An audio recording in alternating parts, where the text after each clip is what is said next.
চমৎকার তিনজন অতিথি আছেন, তাদের সাথে আপনাদের আজ আলাপ করাতে চাই। আলাপ করার আগে যে বিষয়টি বলাটা খুব প্রয়োজন, তারুণ্যদীপ তো একটা বাংলাদেশের অগ্রযাত্রা এই মুহূর্তে দেখছি আমরা, আর তাই যে তিনজন অতিথি আছেন তিনজনই অপেক্ষাকৃত তরুণ। তবে তরুণ হলে কি হবে, তাদের কর্মদক্ষতা কি চমৎকার, তাই তারা সবার সামনে উপস্থাপনের একটা উপলক্ষ তৈরি করেছেন। পরিচয় করাচ্ছি আজকে অতিথিদের সাথে। ডান থেকে না, বাদিক থেকে পরিচয় করাচ্ছি। আমাদের সাথে আছেন রাকিন নাওয়ার, তার পাশেই রয়েছেন সিরাজুম মনিরা উপমা, আছেন শুভ্র দাস। আপনাদের তিনজনকেই শুভ সকাল, আমন্ত্রণ সকালের বাংলাদেশে। কেমন আছেন? ভালো আছি, শুভ সকাল। Exhibition excited? জি হ্যাঁ, আমাদের একদম মোটামুটি বলতে গেলে 6 থেকে 7 বছরের একটা জার্নির একটা ফলাফল হিসেবে আসলে একটা এক্সিবিশনটার। আচ্ছা, এইখানে আমার একটু বলবার আছে। আমরা যখন স্টুডেন্ট নিজের পরীক্ষার খাতা নিজেই দেখতে চাইতাম না, হ্যাঁ, কি করে এসছি, অন্য কেউ দেখবে এটা একটা অস্বাভাবিক ব্যাপার, দেখতেই দেওয়া যাবে না, বাড়ির মানুষ দেখতে পাবে এটা তো ভাবাই যায় না।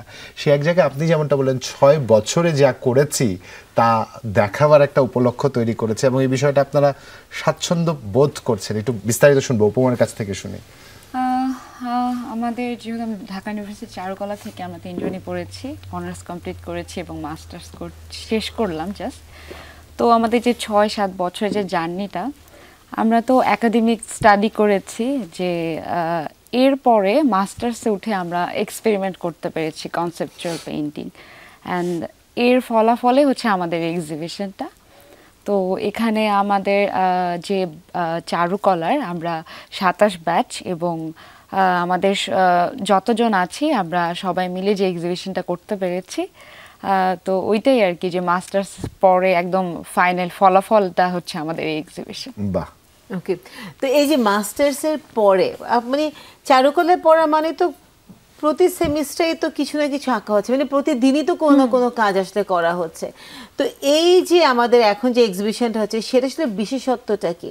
এখানে এসে কী ধরনের আর্ট ফর্ম দেখা যাবে বা কী ধরনের এক্সপেরিমেন্টাল আমরা কাজ শুনতে পাচ্ছি, তো কী ধরনের এক্সপেরিমেন্টাল প্রদর্শনী সেখানে আছে? রাকিনের কাছে প্রশ্নটি। আচ্ছা, আমাদের মূলত হচ্ছে আমরা যখন চারুকলা, আমরা প্রত্যেকে ড্রয়িং অ্যান্ড পেইন্টিং ডিপার্টমেন্টের, আমাদের প্রথমে যে একাডেমিক আমাদের যে কারিকুলামটা, আমরা একটা একাডেমিক রিয়েলিস্টিক প্র্যাকটিসের মাধ্যম দিয়ে বেড়ে উঠছি, এবং এটা ক্রমান্বয়ে আমাদের ছবি আঁকার মাধ্যম চেঞ্জ হচ্ছে, সেটার প্রতি দক্ষতার যে বিষয় সেগুলো আমাদের চেঞ্জ হচ্ছে এবং আমরা স্কিল অর্জন করছি, এবং আলটিমেটলি আমাদের 4th ইয়ার যখন শেষের দিকে বা 4th ইয়ার আমাদের কোর্স হয় যে এক্সপেরিমেন্টাল এবং কনসেপচুয়াল বেস পেইন্টিং, এবং মাস্টার্সে আমরা শেষে সেই এক্সপেরিমেন্টাল এবং কনসেপচুয়ালের জায়গাটা পাই, এবং সেটা পুরোপুরি হচ্ছে আমাদেরকে শিক্ষক এবং একাডেমি আমাদেরকে স্বাধীনতা দেয় নিজস্ব শিল্প ভাষা কীভাবে ডেভেলপ করা যায় সেই বিষয়টাতে গুরুত্ব দেওয়ার জন্য।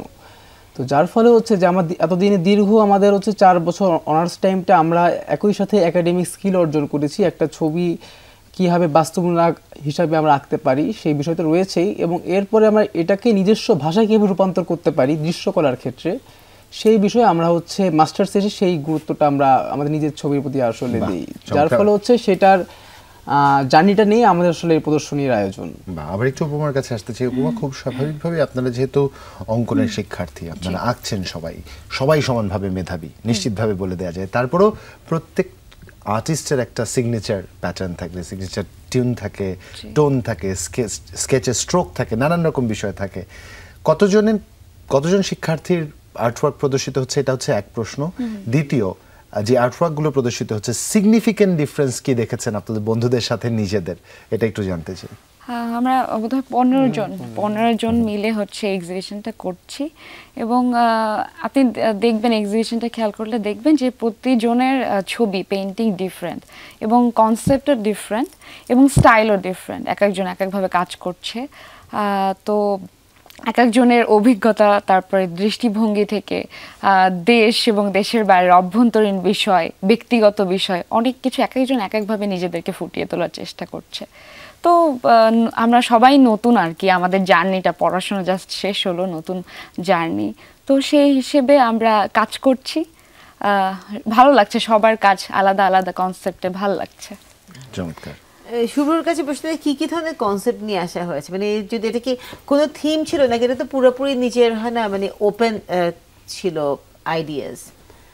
এখানে থ্যাঙ্কস টু আওয়ার টিচার্স, যে আমরা হচ্ছে যে মাস্টার্সে আমরা হচ্ছে যে বেশ ওপেনভাবে কাজ করতে পারছি, যে খুবই হয়তো কেউ তার খুব ব্যক্তিগত চিন্তাভাবনা নিয়ে কাজ করতেছে, কেউ খুব পলিটিক্যাল কাজ করতেছে, কিংবা কেউ যেমন উপমা যুদ্ধ নিয়ে কাজ করে, যুদ্ধ নিয়ে সে একটা ছবি ভাষা তৈরি করতে চাচ্ছে। আমি যেমন স্ট্রিট নিয়ে কাজ করতে চাচ্ছি, রাস্তার যে মানুষ তাদের ভাষা নিয়ে। রাকিনের যেমন একটা পেন্টিংয়ের ওর যেমন কন্টেম্পোরারি একটা ভাষাও তৈরি করতে চাচ্ছে। তো সবার আসলে থিমটা সবার মতো আলাদা। যেমন কী কী ধরনের থিম আসছে এটা যদি আমি স্পেসিফিক্যালি বলতে চাই, তাহলে যেমন যুদ্ধ, তারপরে হচ্ছে যে হিংসা, প্রতিহিংসা, তারপরে হচ্ছে খুবই কন্টেম্পোরারি যে ব্যাপারগুলো, যেমন যে রাজনৈতিক যে প্রতিহিংসাগুলা, তারপরে হচ্ছে যে বা অনবরত যে আমরা ঘটনাগুলো দেখি আমাদের নিত্যনৈমিত্তিক ঘটনা, যে চায়ের দোকান, কিংবা হচ্ছে যে রাস্তায় একজন পড়ে থাকা মানুষ, কিংবা খুবই ভিতরের অন্তর্দ্বন্দ্ব, এই ধরনের বিষয় নিয়েও কাজ হয়েছে। শিল্পীদের কি সমাজের প্রতি যে দায়বদ্ধতা থাকে নাকি? দায়বদ্ধতা অবশ্যই, মানুষ হিসেবে তো সকলের সমাজের প্রতি দায়বদ্ধতা আছে, এবং শিল্পী হিসেবে তো আরও বেশি, কারণ শিল্পই আসলে সমাজের যে সকল বিষয়, সেটা ভালো থেকে মন্দ সকল বিষয়, সেটা তার শিল্প ভাষার মাধ্যমে মানুষের কাছে তুলে ধরতে পারে, যেটা মানুষ খুব সহজে কানেক্ট করতে পারে। এবং এই কানেকশনটাই মানুষকে ওইটা কতটা মানদণ্ডে বিচার করা যায়, বা সেই বিচারের জায়গায় সে কতটা রাখবে তার মানদণ্ডে, সেটা শিল্পের ভাষায় মানুষ খুবই সহজে যোগাযোগ স্থাপন করতে পারে, যার ফলে শিল্পী অবশ্যই সমাজের কাছে দায়বদ্ধ। বাহ, অসংখ্য ধন্যবাদ। আপনারা তিনজন কত চমৎকার একে নিজের চোখে দেখা হয়নি, কিন্তু আপনারা তিনজন দেখি চমৎকার বলেন, এটা I must appreciate and agree with my co-host. আমরা আবার একটু উপমার কাছে যেতে চাই। উপমা, খুব স্বাভাবিকভাবেই যে বিষয়টি হয়, একজন শিল্পী তার মতো করে স্রষ্টা হিসাবে আবির্ভূত হন ক্যানভাসে। সেই একটা জায়গায় আপনি যুদ্ধের মতো কঠিন বিষয়কে বেছে নিচ্ছেন, এবং যুদ্ধ কখনো কারোর জন্য, যুদ্ধ পরিস্থিতি সুখকর স্মৃতি বয়ে আনে না। ফলাফলটা হয়তো ভিন্ন রকম হয়, কিন্তু স্মৃতি রোমন্থনের জায়গায় যুদ্ধ সবসময় বিস্মৃতি। সে একটা জায়গায় ক্যানভাসে ফুটিয়ে তোলা এবং তা দিয়ে দর্শকের দর্শকপ্রিয়তা বা শ্রোতাপ্রিয়তা, সমালোচকপ্রিয়তা অর্জন করাটা কতখানি চ্যালেঞ্জিং? আমি প্রায় 1.5 বছরের মতো এই যুদ্ধ নিয়ে, এই টপিকটা নিয়ে কাজ করছি, এবং সেটা যে শুধু দেশের অভ্যন্তরীণ বিষয়টা এরকম না। প্রথমত আমি বহির্বিশ্বের যে ইস্যুসগুলো হচ্ছে ওটা নিয়ে কাজ করেছি, যেমন ইসরায়েল প্যালেস্টাইন, এই ইস্যুটা নিয়ে আমি প্রথমত কাজ করেছি। আমার মাস্টার্সের জার্নিটা এটা দিয়ে স্টার্ট হয়েছিল। তো এটা চ্যালেঞ্জিং তো অবশ্যই আছে, কারণ হচ্ছে আমি আমার ক্যানভাস এটাকে কিভাবে ফুটিয়ে তুলছি, এটা একটা বড় ইস্যু, কারণ এটা তো সেন্সিটিভ ইস্যু। এবং আমার মনে হয়েছে যে এই টপিকটা নিয়ে কাজ করাটা ইম্পর্টেন্ট, আমি যদি পলিটিক্যাল ওয়েতে না দেখি, কিন্তু মানবিকতার দিক থেকে দেখি, আমি একজন মানুষ হিসেবে যা কিছু ঘটছে, তো আমার মনে হয়েছে ওই জায়গা থেকে আমাকে এটাতে, আমি আমার জায়গা থেকে যতটুকু পারি আমি আমার ক্যানভাসে ফুটিয়ে তুলবো প্রতিবাদ হিসেবে। তো সেভাবে আমি কাজ করেছি, ইসরায়েল প্যালেস্টাইন নিয়ে কাজ করেছি, এবং পরবর্তীতে আরো এই ইস্যুগুলো নিয়ে আরো মাস্টার্স শেষ করেছি এই টপিকটা নিয়ে। শুভ্র যেরকম বললো যে তার রাস্তার শিশু বা রাস্তার এই বিষয় পরিবেশ নিয়ে তার কাজের মধ্যে সেটা একটা প্রতিফলন আছে, রাকিন কি নিজের কোনো ভাষা খুঁজে পাওয়া গেছে বা নিজেদের আইডিওলজি আছে, সেটা আসলে কিভাবে রিফ্লেক্টেড হচ্ছে?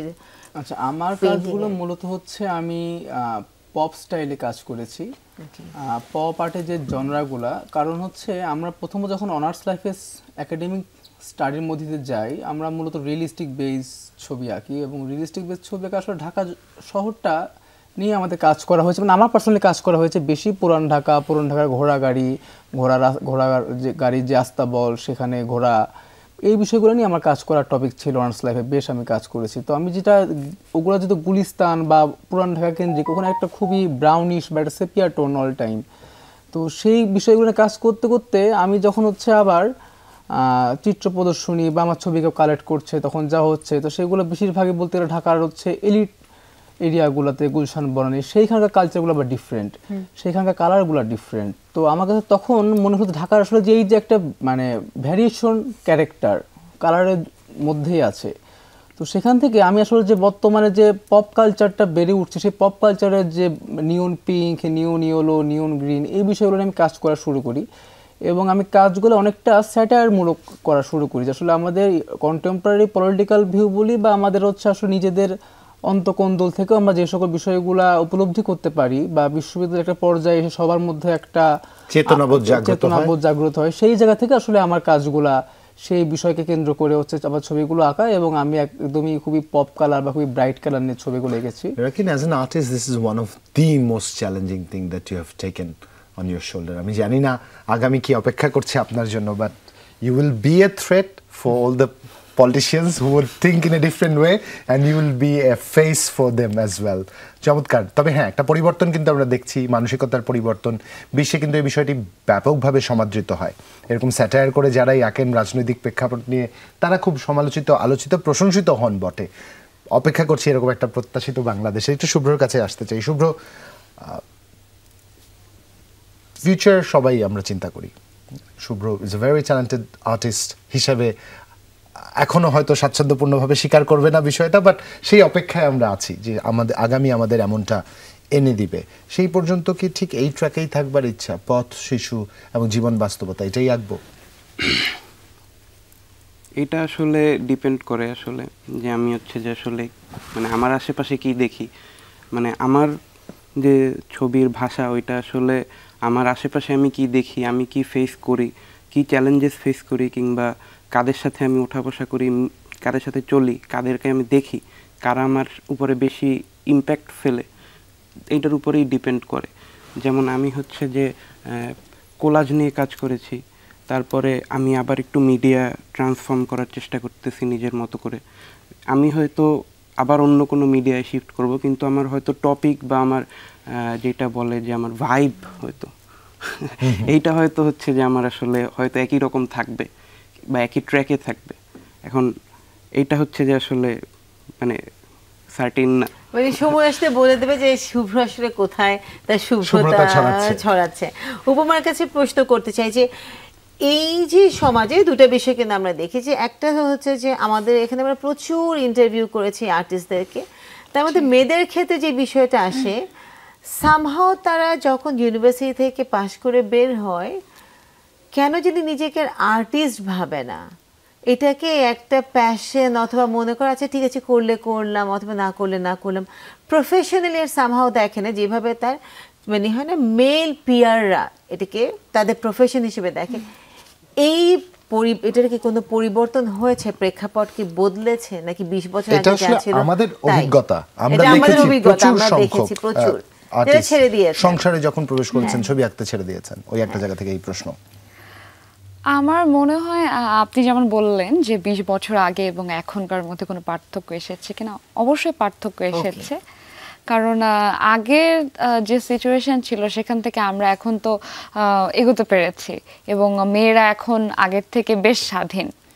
তো এখন যেমন হয়, আগে হয়তো তারা পড়াশোনা শেষ করতে এবং পড়াশোনা কমপ্লিট করতে পারতো না, সংসার বা সবকিছুর দায়িত্ব নিতে হতো। এখন যেমন আমার মনে হয় যে না, মেয়েরা পড়াশোনা শেষ করার পরে তারা জবও করছে, এবং তারা যদি অ্যাজ এ আর্টিস্ট হিসেবে যদি প্রফেশন নিতে চায় সেটাও করতে পারছে। এবং আমার মনে হয় সেক্ষেত্রে এখন যুগ পাল্টে গেছে, তাদের যদি ইনলজও থাকে দে আর সাপোর্টিভ, তাদেরকে সাপোর্ট করছে। এখন কিন্তু একটু চেঞ্জ এসেছে, তো আমার মনে হয় ম্যাসিভ চেঞ্জ এসেছে। হ্যাঁ হ্যাঁ, আমরা সেই চেঞ্জটা যেন ধারাবাহিকভাবে থাকে প্রত্যাশা করতে চাই। রাকিন, উপমা, শুভ্র, তিনজনের জন্য শুভকামনা, এবং আপনাদের তিনজনের মাধ্যমে সকল বন্ধু যারা আছে, যারা ছবি আঁকছে, এক্সপেরিমেন্ট ওয়ার্কগুলো ডিসপ্লে করবার সুযোগ পাচ্ছে, তাদের জন্য শুভকামনা। কোথায় এক্সিবিশন হচ্ছে, কদিন অবধি চলবে? এক্সিবিশন হচ্ছে ঢাকা বিশ্ববিদ্যালয়ে চারুকলা অনুষদের জয়নুল গ্যালারিতে। আমাদের এক্সিবিশনটার ওপেনিং হয়েছে 23 সেপ্টেম্বর, এটা চলবে 28 সেপ্টেম্বর পর্যন্ত। Thank you very much. সবার জন্য উন্মুক্ত থাকছে, তাই? সবার জন্য উন্মুক্ত থাকছে, সবাই যাবেন, সবাইকে নিমন্ত্রণ, আপনারাও যাবেন। দর্শক, আজ এখানে ইতি টানতে চাই। আমন্ত্রণ আমাদের পক্ষ থেকে আপনাদের জন্য রইল। ভালো থাকবেন সবাই। শুভ সকাল। আবারও শুভ সকাল।